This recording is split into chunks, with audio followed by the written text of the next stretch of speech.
আজকে ভিডিও দেখাবো যে আপনারা কীভাবে চেক করবেন আপনার ভোটার কার্ড যদি সংশোধন হয়ে থাকে সেই ভোটার কার্ডটা মানে প্রিন্টিং হয়েছে কি হয়নি। অনেক সময় কীভাবে ভোটার কার্ড সংশোধন করে থাকেন, ভোটার কার্ড হয়ে যায় সংশোধন কিন্তু বাড়িতে এসে পৌঁছায় না। তো সেটা ট্র্যাক করার কোনো অপশন থাকে না, মানে মালটা ছেড়েছে কি ছাড়ে না। এখন কিন্তু সেই অপশনটা দিয়েছে নতুন এই পোর্টালে। এই পোর্টালে কীভাবে লগ ইন করতে হয় সেটাও আমাদের চ্যানেলে ভিডিও রয়েছে, আপনারা দেখে নিতে পারেন। তো তার জন্য আপনারা এই পোর্টাল লগ ইন করবেন, করে নিচে ট্র্যাক অ্যাপে ক্লিক করবেন।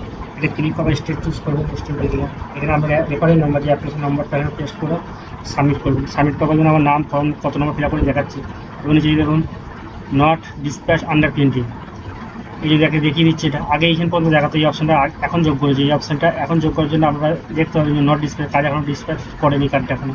এখানে এটা সুবিধা যে আপনার কার্ডটা মানে ছেড়েছে কি ছাড়ে সেটা আপনারা বুঝতে পারবেন। আগে এইখান পর্যন্ত দেখাতো এক্সেপ্টিংও দেখাতো, তবে কার্ডটা যাচ্ছে কি যায় না কিছু দেখাতো না।